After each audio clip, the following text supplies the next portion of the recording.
La maîtrise de soi-même par l'autosuggestion consciente. Émile Coué. Extrait d'une conférence. Je vais vous expliquer en peu de mots les deux principes sur lesquels j'ai basé ma méthode d'autosuggestion consciente. Le premier est celui-ci. Toute idée que nous avons dans l'esprit devient une réalité dans le domaine de la possibilité.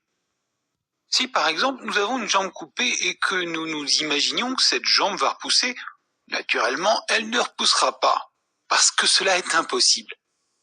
Mais si nous éprouvons une douleur dans une partie quelconque de notre individu, si nous avons des organes qui ne fonctionnent pas normalement, si nous avons des idées tristes et que nous nous imaginions que la douleur va disparaître, que les organes malades vont fonctionner de mieux en mieux, que les idées tristes vont s'évanouir pour faire place à des idées gaies, cela se produira parce que cela est possible. L'idée de sommeil crée le sommeil. L'idée d'insomnie crée l'insomnie. L'idée de crise d'asthme crée la crise d'asthme. L'idée de crise nerveuse crée la crise nerveuse. L'idée de migraine, pour le jour où on est invité à dîner chez telle ou telle personne, crée la migraine au jour fixé. Chose plus étonnante. Il y a des gens qui sont aveugles, sourds ou paralysés simplement parce qu'ils pensent qu'ils le sont. La conclusion que nous pouvons tirer de ce premier principe est celle-ci. Si toute idée que nous avons dans l'esprit devient une réalité dans le domaine de la possibilité et que, étant malade, nous nous imaginions que la guérison va se produire, celle-ci se produira si elle est possible. Si elle ne l'est pas, nous obtiendrons le maximum d'amélioration qu'il est possible d'obtenir. Le second principe est celui-là. Ce n'est pas, contrairement à ce que l'on pense, la volonté qui est la première faculté de l'homme, mais l'imagination. Chaque fois qu'il y a conflit entre elle et la volonté, chaque fois que nous sommes dans cet état d'esprit, je veux faire telle ou telle chose, mais je ne peux pas la faire, c'est toujours l'imagination qui l'emporte. Non seulement nous ne faisons pas ce que nous voulons, mais nous faisons précisément le contraire de ce que nous voulons. Plus une personne qui ne dort pas la nuit fait d'efforts pour dormir, plus elle est surexcitée. Plus nous voulons nous rappeler le prénom de Madame Chose, plus il nous échappe. Plus, dans certains cas, nous voulons nous empêcher de rire, plus nous rions. Plus le bègue veut s'empêcher de bégayer, plus il bégaye, etc. Quel est l'état d'esprit de la personne dans ces différents cas? Je veux dormir, mais je ne peux pas. Je veux retrouver le nom de Madame Chose, mais je ne peux pas. Je veux m'empêcher de rire, mais je ne peux pas. Je veux m'empêcher de bégayer, mais je ne peux pas. Vous le voyez, c'est toujours « je ne peux pas », l'imagination qui l'emporte sur « je veux », la volonté. C'est donc elle qui est la première faculté de l'homme, et non la seconde. La connaissance de ce fait est extrêmement importante et si nous savons en profiter, nous pouvons, grâce à elle, devenir maîtres de nous-mêmes. C'est aussi grâce à elle que ma méthode donne souvent les meilleurs résultats, là où les autres méthodes ont échoué. Il faut que vous sachiez que nous avons en nous-mêmes deux êtres bien distincts. L'être conscient et volontaire que nous connaissons et que nous croyons être celui qui nous conduit. Derrière celui-ci, il y en a un second, l'être inconscient, ou subconscient, ou imaginatif. Nous n'y faisons pas attention et nous avons grand tort, car c'est précisément ce deuxième moi qui nous conduit si justement et moralement. Nous avons tous un cœur, un estomac, des reins, un foie, etc. Aucun de nous n'a aucune action sur ces organes par sa volonté. Cependant, ils fonctionnent même pendant la nuit, alors que notre conscient est endormi. S'ils fonctionnent, ils le font sous l'influence d'une force qui est l'inconscient.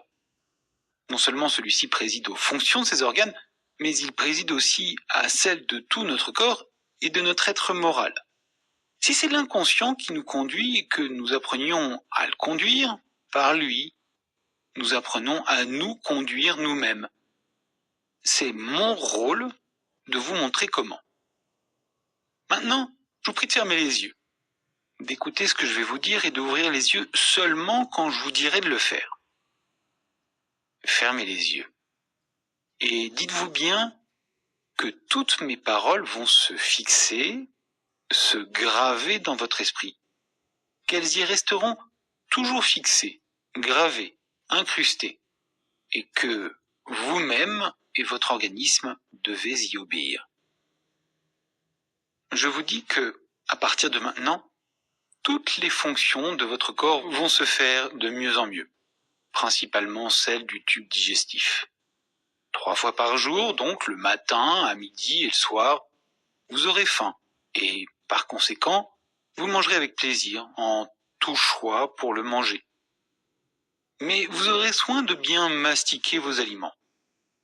Dans ces conditions, la digestion s'accomplira facilement. La sensation de lourdeur, de gêne, de douleur même que vous pouviez ressentir va disparaître peu à peu et si vous avez de l'entérite, vous constaterez que celle-ci diminue graduellement. Naturellement, la digestion s'effectuant bien, l'assimilation se fera de mieux en mieux et, par ce fait, vous deviendrez chaque jour de plus en plus fort et de plus en plus vigoureux. De plus, la sensation de fatigue et de faiblesse que vous pouviez ressentir va disparaître pour faire place à une sensation de force et de vigueur qui s'augmentera de jour en jour, de sorte que, si vous êtes un peu anémique, votre anémie va, elle aussi, disparaître, en entraînant avec elle le cortège d'ennuis qu'elle traîne toujours à sa suite. Ce soir, demain soir, et tous les soirs, aussitôt que vous désirerez vous endormir, vous vous endormirez, et ce jusqu'au lendemain matin, jusqu'à l'heure que vous vous aurez fixée vous-même pour votre réveil. Vous dormirez d'un sommeil profond, calme, tranquille, exempt de cauchemars, au sortir duquel vous vous sentirez tout à fait frais, tout à fait dispos. De plus, la digestion, l'assimilation et le sommeil s'effectuent normalement. Si vous avez un peu de nervosité, celle-ci va diminuer peu à peu pour faire place à une sensation de calme, de très grand calme, qui vous rendra progressivement maître de vous-même, aussi bien au point de vue physique qu'au point de vue moral. Enfin, et surtout, si jusqu'à présent vous avez éprouvé vis-à-vis de vous-même une certaine défiance, je vous dis que, à partir de maintenant, cette défiance va diminuer graduellement pour faire place, au contraire, à une sensation de confiance en vous-même qui vous rendra capable de faire non seulement bien, mais même très bien toutes les choses que vous désirerez faire, à la condition toutefois qu'elles soient raisonnables. Donc, à chaque fois que vous désirez faire une chose raisonnable, une chose qu'il est de votre devoir de faire, partez toujours de ce principe que cette chose est facile, du moment qu'elle est possible. Et dans ces conditions, cette chose vous devient facile, alors même qu'elle serait impossible pour un autre, si vous l'aviez considérée comme telle. Par conséquent, que les mots difficile, impossible, je ne peux pas, c'est plus fort que moi, je ne peux pas m'empêcher de, disparaissent complètement de votre vocabulaire. Ces mots-là ne sont pas français. Vous m'entendez? Ces mots-là ne sont pas français, je vous le répète. Ce qui est français est « c'est facile »,« je peux ». Avec ces paroles, on accomplit des prodiges. À ceux qui ressentent une douleur dans une partie quelconque du corps, dans le pied, le genou, le dos, le côté, n'importe où, je dis que, à partir de maintenant, la cause de cette douleur, qu'on l'appelle arthritique ou qu'on lui donne tout autre nom, va diminuer et disparaître peu à peu, dans le domaine de la possibilité. Et, naturellement, la cause disparaissant, les effets qu'elle détermine vont disparaître dans la même proportion. Et chaque fois que cette douleur reparaîtra, vous la ferez disparaître, immédiatement, en employant le procédé suivant. Isolez-vous autant que possible. Asseyez-vous, fermez les yeux et, passant légèrement la main sur le front, s'il s'agit de quelque chose de moral, ou sur la partie douloureuse, s'il s'agit de quelque chose de physique, répétez rapidement avec les lèvres les mots « ça passe », etc. Aussi rapidement que possible, au risque de bafouiller ce qui n'a aucune importance. Le principal est de prononcer ces mots assez vite pour empêcher l'idée contraire de pénétrer dans votre esprit. Au bout de quelques secondes, la douleur aura disparu. Recommencez chaque fois qu'elle revient. Dans tous les cas, votre inconscient fera le nécessaire pour obtenir tout ce qu'il est possible d'obtenir. Je vous ai donné de bons conseils. J'ai fait ma part. C'est à vous maintenant de faire la vôtre. Et c'est la plus importante. Aussi longtemps que vous vivrez, aussi longtemps que vous vivrez, vous m'entendez bien? Tous les matins, avant de vous lever, tous les soirs dès que vous serez au lit, fermez les yeux et répétez 20 fois de suite avec vos lèvres, assez haut pour entendre vos propres paroles sans chercher à penser ce que vous dites. Si vous y pensez, c'est bien. Si vous n'y pensez pas, c'est encore bien. Et comptant machinalement sur une petite ficelle munie de 20 nœuds, la phrase « Tous les jours, à tout point de vue, je vais de mieux en mieux ». Il y a dans cette phrase 5 mots importants. Ce sont les mots « à tout point de vue ».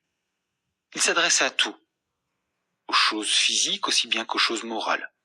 Il est donc tout à fait inutile de se faire des autosuggestions particulières puisque chacune d'elles se trouve comprise dans les mots « à tout point de vue ». Mais ce que je vous recommande particulièrement, c'est de faire cette autosuggestion d'une façon toute simple, toute enfantine, toute machinale et surtout sans effort. Comme cela. Tous les jours, à tout point de vue, je vais de mieux en mieux. Tous les jours, à tout point de vue, je vais de mieux en mieux. Tous les jours, à tout point de vue, je vais de mieux en mieux, etc. Comme si l'on récitait les litanies. Par la répétition, vous faites pénétrer mécaniquement dans votre inconscient, par l'oreille, la phrase qui est une idée « tous les jours, à tout point de vue, je vais de mieux en mieux ». Vous avez vu par les exemples que je vous ai donnés que lorsque nous avons une idée dans l'esprit, cette idée devient une réalité dans le domaine de la possibilité.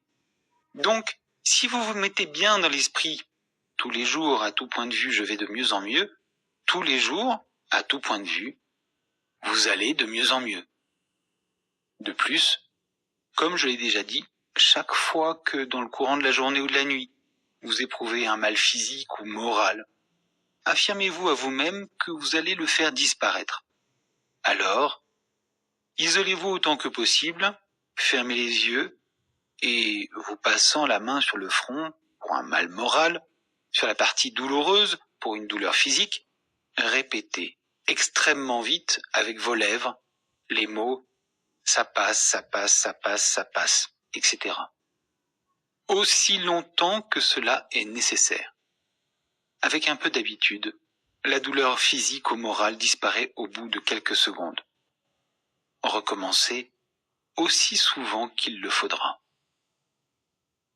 Retrouvez d'autres livres audio du Club Positif sur votre boutique préférée.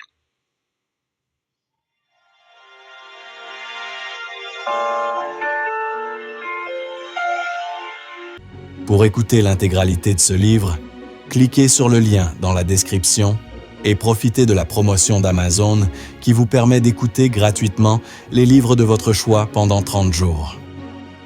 Ne ratez pas cette opportunité et profitez de plus de 4000 livres audio très enrichissantes.